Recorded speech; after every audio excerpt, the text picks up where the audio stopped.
सभी को नमस्कार। मैं अनुविभागीय अधिकारी विजय सिंह यादव, लाहौर। सभी लोगों से एक जानकारी मैं साझा करना चाहता हूं। जैसा कि हम सभी लोग जानते हैं, अगले 48 घंटों में हमारे ज़िले में भारी बारिश का अलर्ट घोषित हुआ है। अतः मेरा सभी लोगों से अनुरोध है, जैसा कि हम लोग जानते हैं कि हमारे अनुभाग की सबसे जो बड़ी नदी है, प्रमुख नदी है, वह सिंध नदी है, जो काफ़ी लंबी दूरी तय करके हमारे अनुभाग से गुजरती है। इस नदी पर जो है हमारे पड़ोसी ज़िले में डैम भी बना हुआ है। यदि हमारे आसपास के ज़िलों में भारी बारिश होती है और हमारे ज़िले में होती है तो निश्चित तौर पर उक्त नदी में अगले 48 से 72 घंटों में जल बढ़ने की संभावना बढ़ेगी। यदि नदी में भारी बारिश से बहाव तेज होता है तो निश्चित तौर पर, चूँकि जैसा हम जानते हैं हमारे यहाँ लाहौर, रौन और मेहना में कुछ गांव जो हैं वह इस नदी के किनारे पर हैं। अतः सभी ग्रामवासियों से मेरा अनुरोध है कि जिनके घर नदी के किनारों पर बने हुए हैं, जो कच्चे घर हैं मुख्य रूप से, और जिनसे संलग्न जो है पशुओं की शालाएँ भी हैं, जिनमें पशु रखते हैं, तो इन 48 से 72 घंटों में कृपया करके आप अपने सुरक्षित स्थानों पर दूसरे घरों में पहुंच जाएं। अपने पशुओं को भी वहां से निकाल लीजिए। इसके अलावा नदियों में जब जल भराव ज़्यादा होता है, जल तेज़ी से प्रवाहित होता है, तो बहुत सारे लोग जो नदियों में मछली पकड़ने जाते हैं या नदी में नाव चलाते हैं, मछुआरे हैं, तो मेरा उन सभी से अनुरोध है कि इन 72 घंटों में कृपया करके आप नदी में ना जाएँ। किसी भी स्थिति में नदी को क्रॉस ना करें। जब नदी में जल स्तर तेज होगा, जल बहाव तेज होगा, तो निश्चित तौर पर कई बार स्थिति आती है कि पुलों के ऊपर से भी पानी गुजरता है। तब वहाँ देखने में आता है कि लोग जो है पुलों को क्रॉस करते हैं अपनी जान को जोखिम में डालकर। कोई अप्रिय घटना घटती है तो शासन के लिए वो बहुत बड़ी चुनौती हो जाती है और उस परिवार की जो हानि होती है वह अपूर्णीय क्षति मानी जाती है। मेरा सभी से अनुरोध है कि यदि पुल पर या जो इस नदी पर बने हुए विभिन्न पुल हैं, यदि उन पर 1 फुट से ज़्यादा पानी होता है और तीव्र बहाव हो, तो ऐसी स्थिति में आप स्वयं अपने पशुओं के माध्यम से या पैदल या अपनी गाड़ी के माध्यम से पुल को क्रॉस नहीं करेंगे।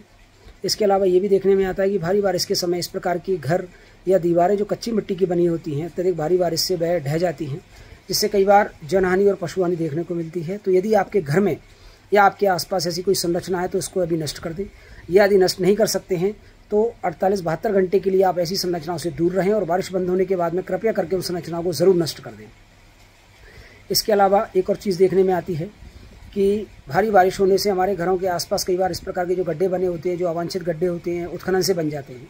उन गड्ढों में पानी भर जाता है और कई बार लोग उनमें नहाने के लिए जाते हैं, बच्चे नहाने के लिए जाते हैं, जिसके कारण कई बार देखने में आता है कि बच्चों की या बड़ों की मृत्यु हो जाती है, जो बहुत ही दुखदायी और पीड़ित करने वाली घटना होती है। अतः मेरा सभी से अनुरोध है कि इस जानकारी को यथासंभव आप सभी लोग एक दूसरे से साझा करें। इसके अलावा अनुविभागीय अधिकारी ऑफिस में एक कंट्रोल रूम स्थापित कर दिया गया, जिसका नंबर है जो 24 घंटे चालू रहेगा। जिसका नंबर है जो मैं आपसे साझा कर रहा हूँ 8602417574। मैं हिंदी में इसको पुनः दोहराता हूँ 8602417574।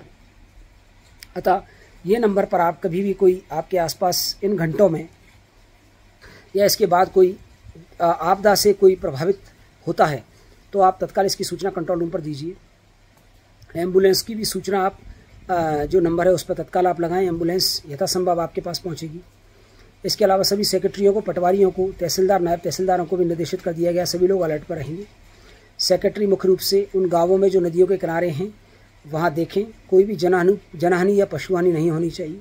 यदि इस प्रकार की कोई हानि होती है इसकी तत्काल सूचना पटवारी और सेक्रेटरी के माध्यम से तहसीलदार को आनी चाहिए, SDM को आनी चाहिए। यदि किसी की भी भारी बारिश से, बिजली गिरने से, पानी में डूब जाने से, बाढ़ में बह जाने से किसी भी व्यक्ति की या किसी भी पशु की मृत्यु होती है तो इसका तत्काल प्रकरण बनाकर आप नियमानुसार SDM ऑफिस भेजेंगे, जहां RBC 64 के अंतर्गत इस प्रकार के पीड़ित परिवार को यथासंभव जो मदद है वह उपलब्ध कराने सुनिश्चित किया जाएगा। परंतु मेरा फिर भी सभी से अनुरोध है कि जानकारी ही बचाव है। आप सभी लोग सुरक्षित रहें। आपका परिवार का प्रत्येक सदस्य, आपके पशु आपके लिए महत्वपूर्ण हैं। अतः इस जानकारी को ज़्यादा से ज़्यादा आप लोग साझा करें और मैं सभी से अंत में अनुरोध करता हूं कि इस भारी बारिश में जो 48 से 72 घंटे हैं, आप अपने आप को, स्वयं को, अपने परिवार को, पशुओं को सुरक्षित रखें। धन्यवाद।